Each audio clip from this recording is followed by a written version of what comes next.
Good afternoon everyone. आकार IAS के YouTube channel पे आप सभी का स्वागत है। और इस वीडियो में हम लोग द हिंदू के एडिटोरियल्स के बारे में बात करते हैं, उनका एनालिसिस करते हैं और हम ये देखते हैं कि एग्ज़ाम पॉइंट ऑफ व्यू से हम उनसे क्या क्या इनपुट्स ले सकते हैं और क्या क्या हमें याद रखने की ज़रूरत है। तो आइए देखते हैं। 26 मार्च संडे, हिंदू आर्टिकल में संडे को ये आर्टिकल आया था अबाउट मेगा टेक्सटाइल पार्क्स। अब एक गवर्नमेंट ने स्कीम लॉन्च की है जिसका नाम है पीएम मित्रा स्कीम। उस स्कीम का ऑब्जेक्टिव है कि हमारे टेक्सटाइल इंडस्ट्री को, टेक्सटाइल सेक्टर को और प्रमोट करे और आगे बढ़ाएं और बढ़ावा दिया जाए। तो आइए इसके बारे में हम एनालिसिस करते हैं। पहले देखते हैं कि किस सीरीज में हम लोग पढ़ेंगे। सबसे पहले हम देखेंगे कि एग्जाम पॉइंट ऑफ व्यू से इसका क्या रेलेवेंस है, प्रीलिम्स में, मेंस में क्या चीज़ें याद रखने वाली हैं। इसमें देखेंगे कि ये स्कीम क्या है, व्हाट इज़ इट अबाउट, क्या फीचर्स हैं इस स्कीम के, ये स्कीम कैसे इम्प्लीमेंट करी जाएगी। और उसके बाद हम आर्टिकल में कुछ कीवर्ड्स जो थे जैसे टेक्सटाइल सप्लाई चेन स्पेशली हम देखेंगे कि सप्लाई चेन क्या होती है, टेक्सटाइल सप्लाई चेन क्या होती है, जो स्कीम है उसके फीचर्स क्या क्या हैं, क्या क्या ये स्कीम की खासियतें हैं, इस स्कीम का एमएसएमई पे क्या इम्पैक्ट पड़ेगा। और हम लोग जो है एमएसएमई के बारे में भी पढ़ेंगे। ये एक और कीवर्ड है एमएसएमई जो कि हमें पता होना चाहिए। हमारी इंडस्ट्रीज़ में इसका बहुत बड़ा रोल होता है और एग्ज़ाम के लिए भी एमएसएमईज़ का डेवलपमेंट काफ़ी इंपॉर्टेंट है। और हम देखेंगे कि इन टेक्सटाइल इंडस्ट्री के इनिशिएटिव से हम अपने एक्सपोर्ट्स को, दूसरे देशों को बेचे जाने वाले सामानों का उत्पादन हम और कैसे बढ़ा सकते हैं। और देखेंगे कि इसके अलावा हमें इससे संबंधित और एग्ज़ाम के लिए और क्या क्या चीज़ें जानने वाली हैं। और इसी सारी चीज़ों से संबंधित हम आखिरी में कुछ क्वेश्चंस को डिस्कस करेंगे। चलिए आगे देखते हैं। स्कीम का नाम ये है पीएम प्रधानमंत्री mega integrated textile reason and apparel parks scheme, जिसका नाम है मित्रा। ये पूरा इसका फुल फॉर्म है। मेगा मतलब काफ़ी बड़े स्केल पे, बहुत बड़े एरिया में ये और बड़े स्केल पे ये स्कीम लॉन्च की जाएगी। इंटीग्रेटेड मतलब इस इंडस्ट्री से रिलेटेड, टेक्सटाइल इंडस्ट्री से रिलेटेड काफ़ी सारी अलग अलग चीज़ें जो होंगी वो एक साथ इंफ्रास्ट्रक्चर बनाया जाएगा। Textile regions and apparel scheme, तो बेसिकली ये, और यही सब हम किस सेक्टर में करेंगे, टेक्सटाइल में। तो announce that 7 mega textile parks under इतना इतना crore rupees under this scheme will be set up in the first phase. Notification जो आई थी इस स्कीम के बारे में सबसे पहले सरकार ने इन्फॉर्म किया था in October 2021। The scheme which seeks to streamline the textile value chain. अभी हम आगे चल के देखेंगे इस कीवर्ड का क्या मतलब है। वैल्यू चेन हो गया, सप्लाई चेन हो गया, इनटू वन इकोसिस्टम। जैसे अलग अलग तरीके के जो ऑपरेशंस होते हैं टेक्सटाइल इंडस्ट्री में, जैसे स्पिनिंग हो गई, वीविंग हो गई, डाइंग हो गई, प्रिंटिंग हो गई, गारमेंट हो गई, इन सारी अलग अलग चीज़ों को एक इंटीग्रेटेड वे में, एक इकोसिस्टम के अंडर, एक ही जगह पे सब चीज़ हम इस्टेब्लिश करेंगे। Is expected to generate an investments worth 7,70,000 crore. तो अगर ये हम सरकार ये चाह रही है कि हम ऐसा इंफ्रास्ट्रक्चर बनाएं, ऐसी पॉलिसीज बनाएं, ऐसा इकोसिस्टम बनाएं इंफ्रास्ट्रक्चर टेक्सटाइल सेक्टर का कि लोगों को इसमें बहुत ज़्यादा प्रॉफिट दिखे, ये वाला बहुत इमर्जिंग सेक्टर लोगों को दिखे, इनकरेज करे लोगों को कि हाँ आप इस सेक्टर में अपना और पैसा लगाइए ताकि आपको रिटर्न्स मिले। It would also lead to creation of 20 lakh jobs according to Commerce and Ministry, Commerce and Industry and textile minister Piyush Goyal. तो इस स्कीम के माध्यम से इन्वेस्टमेंट आएगा, इंफ्रास्ट्रक्चर बढ़ेगा और इसकी मदद से लगभग लगभग सरकार कहती है कि 20 लाख जॉब्स और क्रिएट होंगी। तो इसके बारे में और आगे पढ़ते हैं कि ये स्कीम इम्प्लीमेंट कैसे करेगी सरकार। तो लार्ज टेक्सटाइल पार्क्स, तो टेक्सटाइल पार्क्स क्या होते हैं, जैसे स्पेशल इकोनॉमिक जोन्स होते हैं, वे जैसे मेगा फूड पार्क्स होते हैं, वैसे टेक्सटाइल पार्क्स होते हैं। Textile parks spread across at least 1000 acres will come up in 7 states. ये चीज़ आप याद रखिएगा, कहाँ कहाँ, तमिलनाडु, कर्नाटक, तेलंगाना, मध्य प्रदेश, महाराष्ट्र, गुजरात, उत्तर प्रदेश, जी ये उत्तर प्रदेश में भी किया जाएगा। Housing the entire textile value chain, अभी वैल्यू चेन के बारे में हम आगे पढ़ेंगे, from fabric to fabric garments. The parks will have a plug and play manufacturing facilities. Plug and play जो कीवर्ड है, इसका ये मतलब है कि जैसे मान लीजिए आपको एक घर रेंट पे लेना है, और दो तरीके के आप घर रेंट पे ले सकते हैं। एक फर्निश्ड घर हो सकता है, जो जिसमें सारी एमिनिटीज, सोफा हो गया, बेड हो गया, किचन की सब चीज़ें पहले से प्रेजेंट होगी, और एक अनफर्निश्ड घर होगा। जो अनफर्निश्ड घर होगा उसमें जाके आपको सारी चीज़ें पहले से पहले खरीदनी पड़ेंगी, सब चीज़ स्टैब्लिश करनी पड़ेंगी। लेकिन दूसरे वाले जो फर्निश्ड घर होगा उसमें आपको सिर्फ जाना है और वहाँ पे रहना है।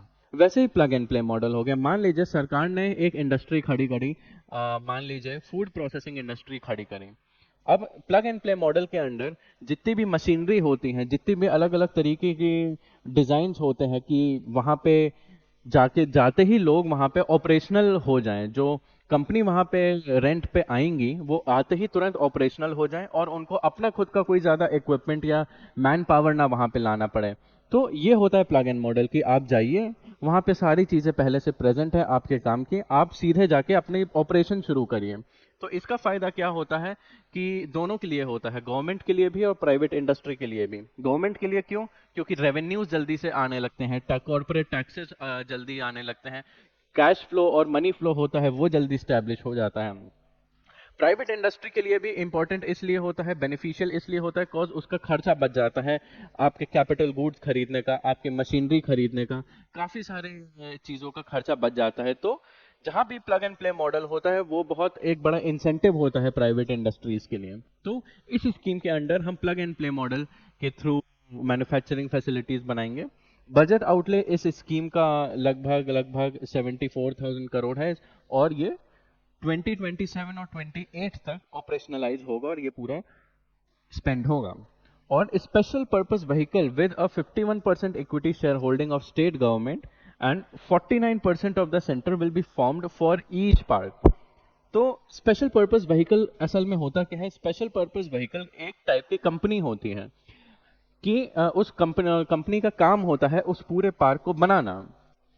सरकार ने क्या किया है, अलग अलग मेगा टेक्सटाइल पार्क होंगे, 7 मेगा टेक्सटाइल पार्क होंगे, उन सातों के लिए एक अलग से कंपनी बनाई जाएगी हर स्टेट में, और उस कंपनी का सोल पर्पस होगा कि उस पूरे पार्क को इस्टेब्लिश करें, मैन्युफैक्चर करें, ऑपरेशनलाइज करें, और प्राइवेट सेक्टर को इनवाइट करें। और हर उस कंपनी में स्टेट जो होगा, स्टेट का जो शेयर होल्डिंग होगा वो 50% होगा, और सेंट्रल गवर्नमेंट का 49% होगा। तो वो कंपनी जो होगी दोनों की भागीदारी से बनेगी, स्टेट की और सेंटर की। और ये जो स्कीम है, ये क्योंकि सेंटर और स्टेट दोनों की भागीदारी से इंप्लीमेंट करी जा रही है, तो ये हो गई तो ये हो गई सेंट्रली स्पॉन्सर्ड स्कीम।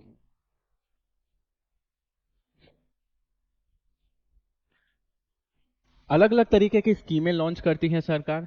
कुछ ऐसी स्कीमें होती हैं जिनमें जो फाइनेंशियल कंट्रीब्यूशन है दोनों का होता है, सेंटर का और स्टेट का, उन्हें सेंट्रली स्पॉन्सर्ड स्कीम कहते हैं। और कुछ ऐसी स्कीम होती हैं जो सिर्फ और सिर्फ सेंटर ही स्पॉन्सर करता है, सिर्फ सेंटर अपना पैसा लगाता है और खुद ही पूरे देश में इंप्लीमेंट करता है, उन्हें कहते हैं सेंट्रल सेक्टर स्कीम। उनमें स्टेट्स का इन्वॉल्वमेंट नहीं होता है। तो ये हो गया, स्कीम ऐसे इंप्लीमेंट करी जाएगी।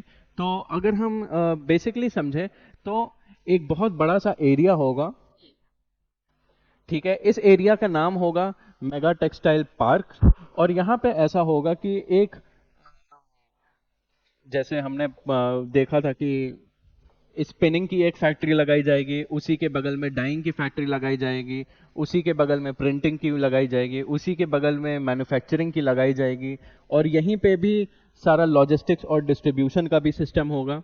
तो पहले क्या होता था, पहले क्या होता था कि एक इंडस्ट्री यहाँ पे होती थी एक शहर में, फिर दूसरी इंडस्ट्री दूसरे शहर में, तीसरी इंडस्ट्री तीसरे शहर में।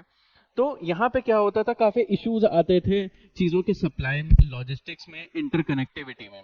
यहाँ पे एक ही जगह के अंदर सारी चीजें हम सारी तरीके की इंडस्ट्रीज है, तो यहाँ पे एक तो पैसा बहुत बचेगा ट्रांसपोर्ट का, और चीजें बहुत ज्यादा इंटीग्रेटेड होंगी, एफिशिएंट होंगी, प्रोडक्शन की कैपेसिटी ज्यादा होगी। लोगों को ये वाला जो मॉडल है, इसी में अगर हम प्लग एंड प्ले वाला मॉडल कर दें तो जो इन्वेस्टर्स होते हैं, कॉर्पोरेट्स होते हैं, उनको बहुत बेनिफिशियल लगता है ये, और है भी अच्छा बहुत ही। तो अब हम देखते हैं कि बार बार हम इस शब्द की बात कर रहे हैं, टेक्सटाइल सप्लाई चेन या वैल्यू चेन।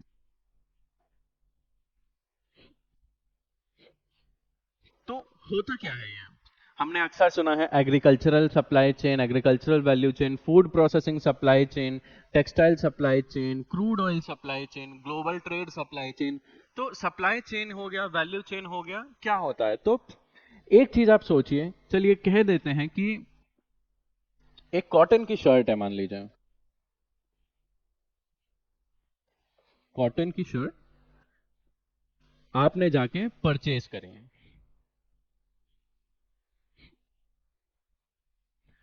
आप है कस्टमर, आप कस्टमर जो हैं एक कॉटन की शर्ट परचेज करना है, तो अब आप ये सोचिए कि आपके पास वो कपड़ा आया कैसे? कहीं ना कहीं कॉटन की शर्ट है तो कॉटन पहले खेतों में उगाया जाएगा, उसको प्रोक्योर किया, उसको हार्वेस्ट किया जाएगा, उसे प्रोक्योर किया जाएगा, फिर उसके बाद एक सप्लायर होगा जो उन सबको कलेक्ट करे, उसके बाद मैन्युफैक्चरिंग फैसिलिटी होगी, एक मैन्युफैक्चरर होगा, मैन्युफैक्चरर भी उनको काफ़ी अपनी मशीन्स के थ्रू प्रोसेस करेगा, अलग अलग तरीके के स्टेप्स होंगे, एंड देन उसके बाद वो जो मैन्युफैक्चर फैक्ट्री से मैन्युफैक्चर होने के बाद डिस्ट्रीब्यूशन हो गया, अलग अलग तरीके के ट्रक, रोडवेज हो गया, रेलवेज हो गया, एयरवेज हो गया, उससे अलग अलग सिटीज़ में जाएंगे, शहरों में जाएंगे, देश के बाहर जाएगी वो शर्ट, एंड उसके बाद जो दुकानें होती हैं, जैसे आपने रिलायंस ट्रेंड्स देख लिया, बिग बाजार देख लिया, और पैंटलून्स हो गया, यहाँ पे जाके ये शर्ट फिर लगती हैं, लोग आके उन्हें देखते हैं, फिर खरीदते हैं। तो शुरू से लेके आखिरी तक, क्रॉप के उगाने से लेके उस क्रॉप की शर्ट बनने तक में जितनी भी चीजें होती हैं, जितने भी स्टेप्स होते हैं, जितनी कंपनीज इन्वॉल्व होती हैं, जितना लॉजिस्टिक्स इन्वॉल्व होता है, जितनी मशीनरी इन्वॉल्व होती है, और जितने भी फाइनेंसेस और सारी चीजें इन्वॉल्व होती हैं, उन सबको मिला के सप्लाई चेन कहते हैं। तो सरकार का एक इम्पॉर्टेंट एम्फेसिस है कि टेक्सटाइल की जो सप्लाई चेन है उसे बहुत सीमलेस बनाए, बहुत स्मूथ बनाए, कि सप्लाई चेन का एक तो कहीं भी रुकावट ना आए, कोई भी उसमें स्टेक होल्डर हो, उसे बहुत ईज ऑफ डूइंग बिजनेस के हिसाब से वो बिजनेस करना उसके लिए आसान हो उस पूरी सप्लाई चेन में, जो लॉजिस्टिक्स हैं और ट्रांसपोर्ट हैं उनमें बहुत सीमलेसनेस हो, कहीं भी रुके ना, क्योंकि काफ़ी सारे यहाँ पे बाधाएं आ सकती हैं कि सप्लाई चेन में जैसे तेल की कीमत ज़्यादा हो गई तो इसकी वजह से ट्रांसपोर्ट सेक्टर सीधे इम्पैक्ट होता है, इसकी वजह से गुड्स का प्राइस बढ़ जाता है, और जैसे रॉ मटेरियल नहीं आता है, हम लोग इंपोर्ट करते हैं, कई बार रॉ मटेरियल प्रोक्योर करते हैं खुद की कंट्री से ही, अगर क्रॉप की यील्ड अच्छी नहीं आई तो भी सप्लाई चेन में इश्यूज आ जाते हैं। तो ये कुछ चीजें होती हैं सप्लाई चेन में। सप्लाई चेन ऑलमोस्ट हर प्रोडक्ट की होती है। सप्लाई चेन जितनी अच्छी होगी उस प्रोडक्ट का अवेलेबिलिटी बहुत अच्छी होगी, उस प्रोडक्ट की कॉस्ट कॉम्पिटिटिवनेस बहुत अच्छी होगी। तो इसलिए जानना इंपॉर्टेंट होता है कि क्या होता है सप्लाई चेन। अब देखते हैं इस स्कीम के फीचर्स क्या क्या हैं, क्या क्या खासियत हैं इस पूरी टेक्सटाइल वाली स्कीम की। तो ये जो पूरी स्कीम है ये लार्ज स्केल प्रोडक्शन पे फोकस करता है, provision of plug and play manufacturing पे फोकस करता है, कि जैसे हमने अभी डिस्कस किया था। Scheme is to be implemented jointly by the centre and state governments, ये भी हम देख चुके हैं, ये भी इसका एक इंपॉर्टेंट फीचर है। The parks which will be open to foreign direct investment will be located in the states that have inherent strength in the textile sector। तो इस स्कीम का ये भी एक फीचर है कि जो 7 स्टेट्स हमने डिस्कस किए थे 2-3 स्लाइड्स पहले, तो वही 7 स्टेट्स क्यों? सरकार का मानना है जो स्टेट्स जिनमें पहले से टेक्सटाइल सेक्टर की एक स्ट्रेंथ है, जो टेक्सटाइल के मामले में पहले से स्ट्रांग हो, जहाँ पे पहले से कुछ इंडस्ट्रीज एग्जिस्ट करती हो, सप्लाई चेन वहाँ पे बनी हुई है पहले से, हम वहाँ जाके चीज़ें और इनकरेज करेंगे और बढ़ाएंगे। और यही नहीं, वहाँ पे हम फॉरेन डायरेक्ट इन्वेस्टमेंट्स का भी प्रावधान रखेंगे, ताकि बाहर के जो देश हैं, बाहर के जो बिजनेसेस और कॉरपोरेट्स हैं, वो यहाँ पे लाके इन्वेस्ट करें, अपना पैसा इन्वेस्ट करें, अपना ट्रांसफर ऑफ टेक्नोलॉजी करें, वो खुद की कंपनीज यहाँ पे आके स्टैब्लिश करें और खुद मैन्युफैक्चर करें। ये चीज़ का प्रोविजन है इस स्कीम में। Each park will have a effluent treatment plant, accommodation for workers, skill training sector and warehouses too। तो जैसा कि हमने बात किया, इस स्कीम का इंटीग्रेटेड फीचर एक ये भी है, एफ्लुएंट ट्रीटमेंट प्लांट्स लगाए जाएंगे ताकि जितना भी पल्यूटेंट हर स्ट्रीम से, हर इंडस्ट्री से निकल रहा है, क्योंकि इंडस्ट्रीज काफ़ी पल्यूटिंग सोर्स होती हैं हमारे एनवायरनमेंट के लिए, हम कोशिश करेंगे कि जो इंडस्ट्रीज बन रही हैं वो नॉन पल्यूटिंग हों। तभी वहाँ से कचरा निकल रहा है या जितना भी गार्बेज निकल रहा है, जितने भी केमिकल्स निकल रहे हैं, हम उन्हें ट्रीट करेंगे। एकोमोडेशन फॉर वर्कर्स, जितने भी लोग वहाँ पे काम करेंगे उनके रहने की खाने की व्यवस्था वहाँ पे होगी। स्किल ट्रेनिंग वहाँ पे होगी ताकि आसपास जो लोग हों जो स्किल्ड ना हो, जो वहाँ पे नौकरी करना चाह रहे हो, उनको वहीं जाके उस काम की जान पहचान हो जाए, उस लोगों का कौशलता बढ़ जाए वहाँ पे जाके। और वेयर हाउसेस टू, क्योंकि वेयर हाउसेस भी आपके सप्लाई चेन में आते हैं कि कहीं ना कहीं जो मैन्युफैक्चर हो रहा है सामान वो उसको कहीं ना कहीं टेम्परेरी बेसिस पे स्टोर भी करेंगे, तो स्टोरेज की भी व्यवस्था वहीं पर ही होगी और कहीं अलग से नहीं। It is designed to attract investment from companies that are looking to scale up and require integrated facilities in one location। तो खासकर उन कंपनीज को फोकस किया जा रहा है जो चाह रही हो कि एक ही जगह पे सारा इंफ्रास्ट्रक्चर हो, तो खासकर उनका इन्वेस्टमेंट को ज्यादा टारगेट किया जा रहा है। और ये जो स्कीम है इसका ऑब्जेक्टिव क्या है, चाहती है कि हमारी जो टेक्सटाइल सेक्टर हो वो ग्लोबली कॉम्पिटिटिव हो। आजकल ग्लोबलाइजेशन के ज़माने में कंपटीशन बहुत बढ़ गया है। ऐसा ज़रूरी नहीं है कि हम आज सिर्फ इंडिया में बना ही सामान भी खरीद सकते हैं, हम लोग बाहर से आया हुआ इम्पोर्टेड सामान भी हम खरीदते हैं जो कि हमें ज़्यादा इकोनॉमिक पड़ता है। और इन्वेस्टमेंट इससे बढ़ता है, लोगों को लगेगा कि यहाँ की टेक्सटाइल सेक्टर का ease of doing business policies बहुत फ्रेंडली हैं, तो लोग यहाँ पे इन्वेस्ट करेंगे और इसकी वजह से ये सब होगा तो यहाँ पे नौकरियां और बढ़ेंगी। तो अब देखते हैं इसका एमएसएमईज पे क्या इम्पैक्ट पड़ता है। अभी हम देखते हैं सबसे पहले कि एमएसएमईज क्या होते हैं। तो जैसा हम जानते हैं कि हमारे कंट्री में बहुत बड़ी बड़ी इंडस्ट्रीज हैं, जैसे आयरन एंड स्टील इंडस्ट्रीज में टाटाज हैं, बिरला है, और क्या कहते हैं अडानी हैं, और अलग अलग तरीके की बहुत बड़े बड़े बिजनेस होते हैं। लेकिन हम एक चीज को ध्यान में रखना चाहिए कि उनके अलावा इंडिया में बहुत छोटे छोटे स्केल के भी बिजनेस हैं जो कि मेजॉरिटी फॉर्म करते हैं। तो एमएसएमईज क्या है, micro small and medium enterprises that engage in services sector और manufacturing processing production and preservation. India में बहुत ऐसी माइक्रो मीडियम और स्मॉल स्केल की इंडस्ट्रीज हैं जो हर वो काम करती हैं जो बड़े इंडस्ट्रीज करती हैं, लेकिन छोटे स्केल पे करती हैं। और ये हमारे कंट्री के लिए बहुत ज़्यादा इंपॉर्टेंट होती हैं। क्यों, इनके क्या सिग्निफिकेंस होते हैं। इंडियन जीडीपी में एमएसएमई जो है उनका योगदान 29% होता है। 29% जो इंडिया में पैसा जनरेट होता है, कमाता है, वो एमएसएमई से आता है, छोटी इंडस्ट्रीज से आता है। हमारी कंट्री में मैन्युफैक्चरिंग जितनी भी होती है 45% मैन्युफैक्चरिंग जो है वो एमएसएमईज करते हैं। अबाउट 40% ऑफ ओवरऑल एक्सपोर्ट हमारे देश से दूसरे देशों में जो सामान जाता है उसका लगभग 40% एमएसएमईज बनाती हैं। Employees over 11 crore people and second largest employer after agriculture. जितने लोग एग्रीकल्चर में काम करते हैं, दूसरे नंबर पे सबसे ज्यादा लोग हमारे देश में एमएसएमईज में काम करते हैं, छोटे स्केल की इंडस्ट्रीज में काम करते हैं। और कितने, लगभग लगभग 11 करोड़ लोग। तो इससे हमें पता चलता है कि जो छोटी स्केल की इंडस्ट्रीज होती हैं जो गाँव में लगती हैं, छोटे छोटे शहरों में लगती हैं, या बड़े शहरों में जो छोटी छोटी फैक्ट्री होती हैं, उनका बहुत बड़ा योगदान होता है हमारे ओवरऑल कंट्री में, सिर्फ बड़ी इंडस्ट्रीज का नहीं, छोटों का भी। और जो एमएसएमई इंडस्ट्रीज हैं इनका रेगुलेशन सबसे पहले एमएसएमई एक्ट 2006 में आया था। तो 2006 में सरकार ने रियलाइज किया कि हाँ, क्योंकि ये इतना इम्पोर्टेंट कंट्रीब्यूशन है तो हमें इनको रेगुलेट करना चाहिए, इनको और बढ़ावा देना चाहिए और इनके बारे में और जानकारी स्प्रेड करनी चाहिए। और हमें कोशिश करनी चाहिए कि हमारी पॉलिसीज ऐसी हों जो एमएसएमईज हैं उनको हमारे देश में व्यापार करना और आसान लगे। तो क्लासिफिकेशन क्या होता है एमएसएमई का, ये जान लीजिए, ये इंपॉर्टेंट है एग्जाम पॉइंट ऑफ व्यू से, प्रीलिम्स के पॉइंट ऑफ व्यू से स्पेशली। अलग अलग तरीके की इंटरप्राइज होती हैं, उसमें क्लासिफाई किया जाता है कि हर किसी का इन्वेस्टमेंट कितना होगा और टर्नओवर कितना होगा। तो जो माइक्रो इंडस्ट्रीज होती हैं उन जिसका इन्वेस्टमेंट अराउंड 1 करोड़ तक होता है और टर्नओवर उनका 5 करोड़ होता है, उनको हम माइक्रो कहते हैं।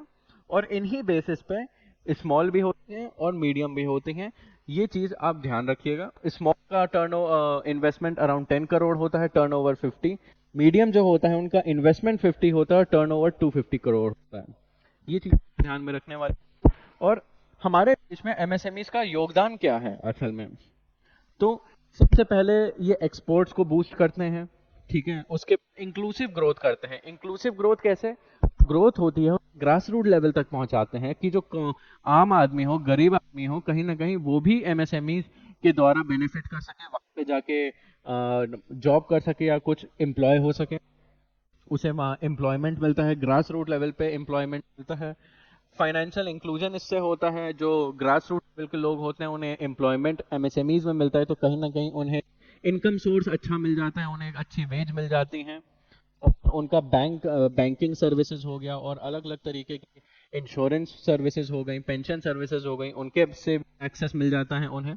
प्रमोट इनोवेशन, और जो सरकार जो अलग अलग startup policies, startup India policy, stand up India policy, कहीं ना कहीं इससे सरकार एमएसएमई काफ़ी ज़्यादा प्रमोट करना चाहते हैं।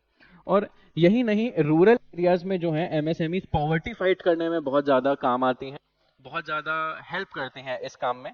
और स्पेशली एमएसएमई जो है मैन्युफैक्चरिंग यूनिट्स होती हैं, तो कहीं ना कहीं ग्रास रूट लेवल पे रूरल एरियाज में इंडस्ट्रियल डेवलपमेंट को प्रमोट करते हैं, जो छोटी छोटी फैक्ट्रियां लोग लगाते हैं। और एक और इसका इंपॉर्टेंट पॉइंट है कि इससे जो खादी और विलेज इंडस्ट्री होती है, जो आपने सुना होगा कि खादी सामान होता है, मेड इन इंडिया होता है, ऑर्गेनिक होता है, उनको बहुत ज़्यादा बढ़ावा मिलता है एमएसएमई से, और उनमें भी वुमेन एम्प्लॉयमेंट काफ़ी ज़्यादा कंट्रीब्यूट करता है, और एमएसएमई इसमें काफ़ी ज़्यादा कंट्रीब्यूट करता है वुमेन एम्प्लॉयमेंट को। तो ये कुछ चीज़ें हैं। और अब एक बार देख लेते हैं, अब इस जो पीएम मित्रा स्कीम है उसका एमएसएमईज पे क्या इम्पैक्ट होगा। तो एक इम्पॉर्टेंट फैक्ट है कि एमएसएमई सेक्टर जो है, जितनी भी छोटी स्कीम मैन्युफैक्चरिंग कंपनीज हैं, लगभग टेक्सटाइल सेक्टर में 80% जो एमएसएमईज हैं कंट्रोल करती हैं टेक्सटाइल सेक्टर को। तो इम्पैक्ट ऑन एमएसएमई में दूसरा पॉइंट हम देखते हैं, the Indian textile and clothing units are more cotton based. The industry has mixed views on immediate impact of the huge investments and are expected to come into the parks in existing unit. तो दूसरा impact ये है कि अभी क्योंकि scheme development में है, MSMEs जो हैं ज़्यादातर हमारी कॉटन बेस्ड हैं, और जो पार्क्स जो है हर तरीके का टेक्सटाइल प्रमोट करना चाह रहे हैं, वो जूट प्रमोट कर रहे हैं, वूलन टेक्सटाइल प्रमोट कर रहे हैं, सिंथेटिक टेक्सटाइल प्रमोट कर रहे हैं। तो ये एक इशू हो सकता है कि एमएसएमई जो है वो ज़्यादातर कॉटन बेस्ड हैं, क्योंकि हमारे देश में कॉटन कल्टीवेशन जो है वो भारी मात्रा में होता है, and has mixed views on immediate impact of on huge investments. ये चीज़ एक जानने वाली है कि जो एमएसएमईज होती हैं वो छोटे स्केल की इंडस्ट्रीज होती हैं, और सरकार क्या करना चाह रही है, बड़ी कंपनीज को लाना चाह रही है। तो कहीं ना कहीं इसको लेके एक डाउट है कि क्या ये अच्छा होगा एमएसएमईज के लिए, क्या अच्छा नहीं होगा, क्योंकि जब बड़ी कंपनीज होती हैं सारा मार्केट वो एक्वायर कर लेती हैं, एमएसएमईज को फिर उस सिचुएशन में बिजनेस करने में दिक्कत होती है। लेकिन फिर भी सरकार ऐसा एक्सपेक्ट कर रही है कि एमएसएमईज इस इंफ्रास्ट्रक्चर का फायदा उठाएंगे। challenges such as global geopolitical situation। तो geopolitical situation कैसी, जितनी भी अब मल्टीनेशनल कंपनीज हैं, बड़ी बड़ी दुनिया भर की कंपनीज हैं, वो ज़्यादातर वहाँ पे उन कंट्रीज में जा रही हैं जहाँ पे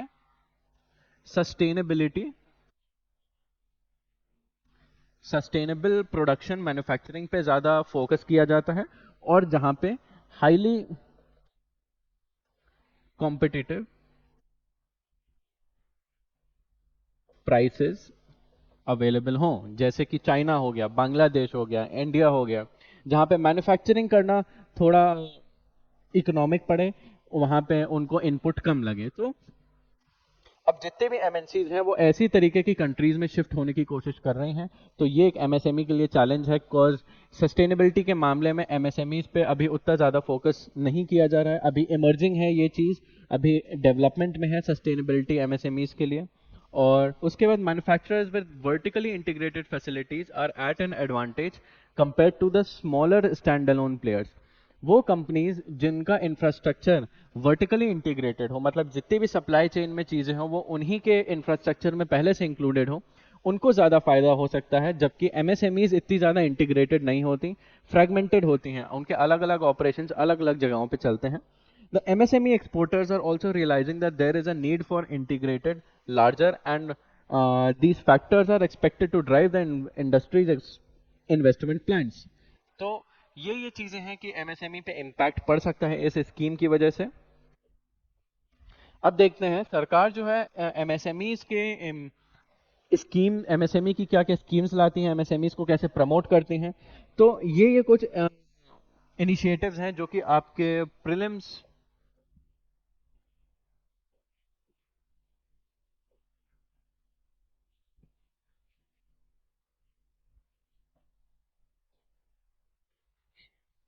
ये जो स्कीम्स हैं ये आपके प्रीलिम्स के पॉइंट ऑफ व्यू से इंपॉर्टेंट है। आप हर स्कीम के बारे में पढ़िएगा। तो उद्यम पोर्टल एक स्कीम है जो कि प्रोसेस और simplify process of registration of enterprise under MSME category. तो ये जो स्कीम है, ऑनलाइन जो कंपनीज एमएसएमई कंपनीज रजिस्टर होती हैं उस पूरे प्रोसेस को बहुत सिंप्लीफाई कर देता है। जैसे आज के टाइम में आपका ड्राइविंग लाइसेंस ऑनलाइन एप्लीकेशन से अब हो जाता है। पहले आपको बहुत लाइन में लगना पड़ता था, एप्लीकेशन अप्लाई करनी पड़ती थी, लेकिन अब ऐसा नहीं है। वैसा ये पोर्टल जो है ये भी वही काम करता है। MSME Samadhaan directly register issues related to delayed payments by the government. कई सारे ऐसे एमएसएमईज हैं जो अपना सामान सरकार को बेचती हैं और सरकार बदले में उन्हें पेमेंट देती है। तो कभी भी ऐसा एमएसएमई को, किसी कंपनी को लगे कि सरकार से की तरफ से उसका पेमेंट नहीं आ रहा है, तो तुरंत तुरंत इस पे इन्फॉर्म कर सकता है, उसे फिर समाधान मिल सकता है। उसके बाद है credit link capital subsidy and technology upgradation scheme. उसके बाद है interest subvention scheme for incremental credit to MSMEs. तो एमएसएमईज क्या है, अगर बैंक से जाके लोन लेते हैं तो उन्हें एक इंटरेस्ट सबवेंशन स्कीम के अंडर जो लोन का इंटरेस्ट है, मान लीजिए इंटरेस्ट 7% है और एमएसएमई जो है छोटे स्केल की है, ग्रो करना चाह रही है, लेकिन अपना जो ऑब्लिगेशन है डेट पेमेंट्स का वो अच्छे से कर रही है, उसका पास्ट ट्रैक रिकॉर्ड अच्छा है, तो बैंक उसे एक बेनिफिट देगा, कहेगा कि आप 7 ना देके हमें सिर्फ 5% आप इंटरेस्ट दो। तो ये होता है इंटरेस्ट सबवेंशन, जहां पे इंटरेस्ट कम कर दिया जाता है। 2% इंटरेस्ट अब कंपनी को नहीं देना पड़ेगा उस लोन पे। उसके बाद a scheme for promotion innovation rural industry and entrepreneurship. Aspire scheme है, ये अनएम्प्लॉयमेंट को कम करने के लिए, रूरल एरियाज में इनोवेशन को प्रमोट करने के लिए एमएसएमई से संबंधित है। Scheme for funds for regeneration of traditional industries है। ये क्या है, with the help of latest modern technology regenerate the traditional industries in a systematic way to make them competitive by enhancing productivity and quality। तो जो traditional इसकी अलग अलग industries होती हैं, जैसे लेदर इंडस्ट्रीज हो गई और आपकी हैंडीक्राफ्ट टाइप की एमएसएमई हो गई, तो जो ट्रेडिशनल टाइप के आर्ट्स होते हैं उनमें नई टेक्नोलॉजी को हम कैसे यूज करके और प्रोडक्टिविटी बढ़ा सकते हैं, ये वो स्कीम है। तो इसमें आपको क्या क्या जानना है, स्कीम का नेम जानना है, वो स्कीम जो है कौन से सेक्टर से संबंधित है, और उस स्कीम का एक लाइन में पर्पस क्या है। क्योंकि एग्जाम में क्या होता है, आपको मैच द फॉलोइंग में पूछ लिया जाता है। एक साइड स्कीम का नाम देता है और उसके दूसरे साइड जम्बल्ड वे में अलग अलग सेक्टर देते हैं या फिर ऑब्जेक्टिव देते हैं, या फिर सिंपली आपसे पूछ लेते हैं इस स्कीम, ये जो स्कीम है ये किस चीज से रेलेवेंट है, और नीचे सीधे सीधे 4 ऑप्शन दे देते हैं। तो इस तरीके से सवाल पूछे जाते हैं एग्जाम में। तो अब इन सब चीजों से, इस स्कीम से हमारा एक्सपोर्ट बूस्ट कैसे होता है। हम पीएम मित्र स्कीम से हम अपना एक्सपोर्ट बूस्ट करना चाह रहे हैं, बाकी देशों को अपना देश में मेड इन इंडिया वाला सामान हम बेचना चाह रहे हैं। इससे फायदा ये होता है, एक तो वो सामान की हमारी प्रॉफिटेबिलिटी ज्यादा बढ़ती है और दुनिया में हमारी कॉम्पिटिटिवनेस ज्यादा बढ़ती है। लोग जो है फिर बाकी देशों के मुकाबले इंडिया से खरीदना ज्यादा प्रेफर करते हैं। तो एक्सपोर्ट अगर ज्यादा होता है तो कैसे कर सकते हैं। Indian textiles and clothing expert have stagnated at around 40 billion mark over the past 4 years and aim to achieve 100 billion in export। तो हम ये क्यों करना चाह रहे हैं, क्योंकि काफी समय से हमारा एक्सपोर्ट ग्रोथ नहीं हो रहा है टेक्सटाइल इंडस्ट्री में। काफी समय से हम सिर्फ 40 बिलियन के ट्रेड पर ही हम हैं, लेकिन हम क्या चाहते हैं कि वो 100 बिलियन तक पहुंचे। Expanding the fiber and product line will give India larger share in the global market from current 5%। Fibre और प्रोडक्ट वाला जो सेगमेंट है, वाला जो एस्पेक्ट है, उसमें इंडिया का दुनिया में ज्यादा कंट्रीब्यूशन नहीं है। अगर हम ये स्कीम प्रमोट करेंगे तो उसमें हमें दुनिया में ज्यादा शेयर मिलेगा इस चीज में। Industry has also to be price competitiveness right from the raw material stage and geared to meet the sustainability traceability demands of international buyers। इस स्कीम से हम लोग कोशिश करेंगे जो उत्पादन हो रहा है वो उसका प्राइस कम हो, बाकी कंपटीशन से उसका प्राइस कम हो, लोग बाकी ब्रांड्स के मुकाबले इंडिया को चूज करें। Thrust to the parks for sustainable and cost effective solution for pollution control and other issues that are value adding segments of the textile chain face. तो एक्सपोर्ट बूस्ट का एक और aspect है कि हम कोशिश करेंगे जो इंडस्ट्रीज हैं एक्सपोर्ट बेस्ड इंडस्ट्री उनसे पोल्यूशन कम हो, कम प्रदूषण हो, तो इससे एक उन्हें एडेड बेनिफिट मिलता है। Combine the production linked incentive scheme with the PM Mitra scheme. Production linked incentive scheme आसान शब्दों में इंडस्ट्रीज को मैन्युफैक्चरिंग को प्रमोट करने के लिए है। मान लीजिए कंपनी मोबाइल बनाती है तो सरकार ये कहती है कि आप एक पॉइंट के बाद अगर और एक्स्ट्रा मोबाइल्स का प्रोडक्शन करेंगे और ज़्यादा मोबाइल फ़ोन बेचेंगे तो हर मोबाइल फ़ोन पे हम आपको कुछ 2 या 3 कुछ ऐसा परसेंटेज और बेनिफिट देंगे। तो इससे उन्हें एक मोटिवेशन मिलता है कि प्रोडक्शन और अपना मैन्युफैक्चरिंग और बढ़ाएं। The central and state governments have encouraged MSME unit to invest. और एक्सपोर्ट बूस्ट कैसे कर रहे हैं, क्योंकि लगभग काफ़ी बड़ा परसेंटेज एक्सपोर्ट में एमएसएमईज का है, तो एमएसएमईज को भी बुला रहे हैं कि आप आइए हमारे टेक्सटाइल सेक्टर में इन्वेस्ट करिए। तो ये कुछ चीज़ें इस आर्टिकल के बाद आपके लिए इंपॉर्टेंट है जो आपको पढ़नी है एग्जाम के लिए, जैसे प्रोडक्शन लिंक्ड इंसेंटिव स्कीम क्या है, कितने कितने सेक्टर आते हैं, कौन कौन सी मिनिस्ट्री इन्वॉल्व है, अभी क्या स्टेटस है, एमएसएमई से इम्पोर्टेंट करंट अफेयर्स की इनके और क्या क्या न्यूज़ चल रही है और नई नई क्या स्कीम्स हैं। इंफ्रास्ट्रक्चर बूस्ट स्कीम्स आपको पढ़नी है इंफ्रास्ट्रक्चर के लिए, जैसे गति शक्ति स्कीम हो गई, फूड प्रोसेसिंग इंडस्ट्रीज के लिए जैसे मेगा फूड पार्क स्कीम हो गई, टीओपीएस स्कीम हो गई, सागरमाला हो गया, भारतमाला हो गया। तो ये चीज़ें आपको जानना ज़रूरी है। अब इसके बाद देखते हैं, ये कुछ क्वेश्चंस हैं, आप इस वीडियो को पॉज करिए। अभी जो वीडियो में हमने सब जाना उससे ये एक प्रीवियस ईयर क्वेश्चन है प्रीलिम्स का,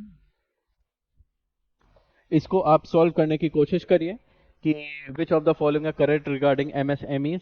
ये आपको 3 स्टेटमेंट्स हैं और इनमें से आपको चूज करना है। इसका जो आंसर है आप नीचे कमेंट बॉक्स में कमेंट करिए। और ये एक और दूसरा क्वेश्चन है ऑब्जेक्टिव टाइप का कि एमएसएमईज के बारे में ही है, इस पूरे टॉपिक से रिलेटेड है। इसको भी आप पॉज करिए, रीड करिए और कमेंट में इसका आंसर मेंशन करिए। और उसके बाद ये एक मेंस का क्वेश्चन है 250 वर्ड्स का है, account for the failure of manufacturing sector in achieving the goal for labour intensive exports, suggest the measure for more labour intensive rather than capital intensive. तो सवाल में बेसिकली पूछा है कि ऐसा क्यों है कि मैन्युफैक्चरिंग इंडस्ट्री में लेबर इंटेंसिव इंडस्ट्रीज को बढ़ावा नहीं मिल रहा है और कैसे हम कैपिटल से लेबर की तरफ आ सकते हैं। तो मैं आपको समझा देता हूं, लेबर इंटेंसिव इंडस्ट्रीज वो होती हैं जिसमें ज्यादा लोग कम स्किल में एम्प्लॉय हो सकते हैं, भारी मात्रा में एम्प्लॉयमेंट प्रोवाइड करने वाली इंडस्ट्री को कहते हैं लेबर इंटेंसिव। और कैपिटल इंटेंसिव एक्सपोर्ट्स या कैपिटल इंटेंसिव इंडस्ट्रीज वो होती हैं जिनको स्टैब्लिश करने के लिए बहुत सारा कैपिटल इन्वेस्टमेंट लगता है, बहुत सारा फाइनेंसेस और पैसा लगता है। तो ये बेसिकली सवाल है। आप इस सवाल का भी आंसर आप कमेंट बॉक्स में आप लिख सकते हैं। पॉज करके इसको देखिए और 250 वर्ड्स में लिखिए। तो ये था आज का video. That was all for today. Thank you.